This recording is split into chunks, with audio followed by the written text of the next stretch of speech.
Hello there, and welcome back to another episode from the Apple Tree. Today we'll be reviewing episode 4 of the Obi-Wan Kenobi series that is currently streaming on Disney+. I'm first going to provide for you a spoiler-free review of the content that is in this episode, and then I will go into a spoiler-filled review of what happened in the episode and my thoughts on it. So, to start off, this episode didn't have too much wrong with it, but I will point out a few things. We do see some violence where there is some laser gun fire and explosions, and we see some people killed with a lightsaber. Not very graphically, of course, as it is Star Wars, but we still do see some. No blood is really seen. We hear one lady asked to be addressed as a sir. I'm not sure if this is how to take this because I believe she was just trying to impersonate someone of the other gender, but the viewer must interpret how they will take this. There is no language in this episode.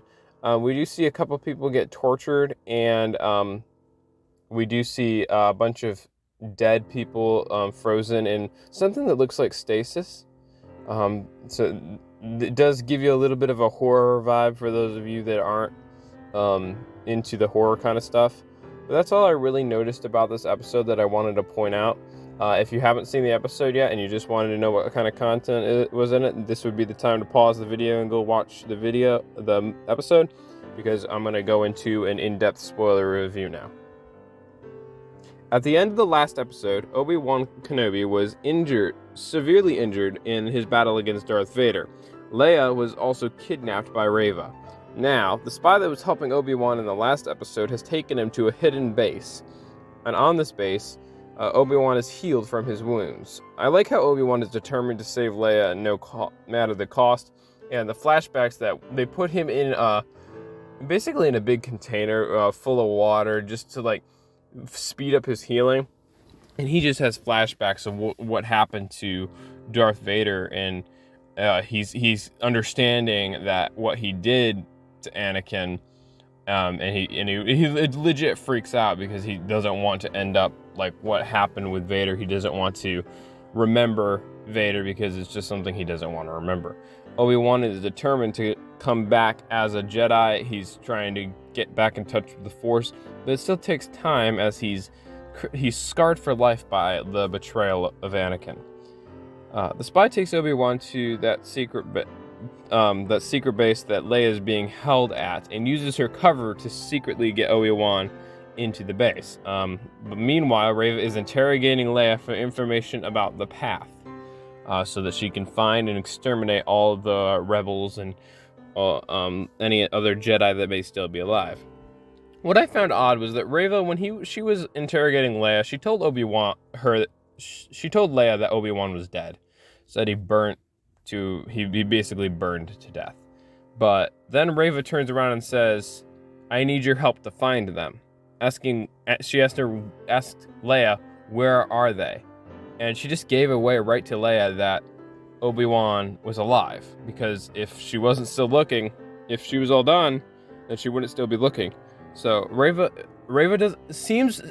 sometimes they kind of put her together as a character that is really smart, but that was just one thing that just didn't make a lot of sense to me. We finally get to see Obi-Wan become the famous Jedi that he once was, and as he fights his way into the base to get Leia in and out, and this is an awesome scene as we see him battle stormtroopers using his lightsaber, using the advantages of being a Jedi and sneaking into the base and then fighting his way out.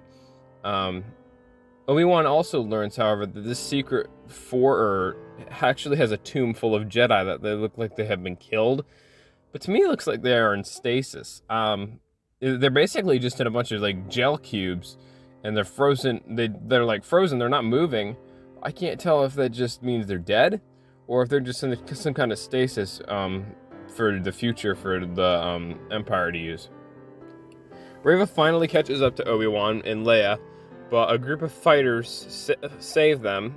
But one of the pilots dies because he hovers around Reva and then starts shooting her. This doesn't make a lot of sense because I've not really seen anyone. She literally the speeder is right on top of Reva, just firing at her, and that Reva picks up a bomb and throws it at it and blows it up. I mean, if you're gonna fly right up next to a force wheeler, I would just crash my plane right into it. you have a lot more likelihood of surviving crashing into somebody than you do sitting next to somebody that knows how to use the Force and just shooting them. That didn't make a lot of sense to me. But nevertheless, Obi-Wan and Leia are able to escape on the other fighter, and as well as the spy. They all were able to get out safe. And Darth Vader arrives at the fort, and he is ready to punish Reva for being so careless. But Reva reveals to them that she had put a tracking device on Lola, Leia's droid. And that's how the episode leaves off, because now Reva has a way to track both Obi-Wan and wherever they're going to find the path and exterminate them. What did you think of this episode? Do you think that they're going to find out about the tracking device in enough time? Will we get to see another duel between Darth Vader and Obi-Wan? And what do you think we're going to see in the last 2 episodes? I know that there's a lot to wrap up in just 2 episodes, and I'm kind of interested to see how it unfolds, and I'm kind of hoping that we get a second season, but we'll have to see. Let us know in the comments what you think of this review, and be sure to check back next week when we have the episode 5 review. Thank you for watching our video today. If you liked it, please leave us a like so we can know that you appreciated the video and make more awesome content. And if you continue to like our content, please give us a subscribe so that you will get notified whenever we release a video. Thank you again for watching today, and we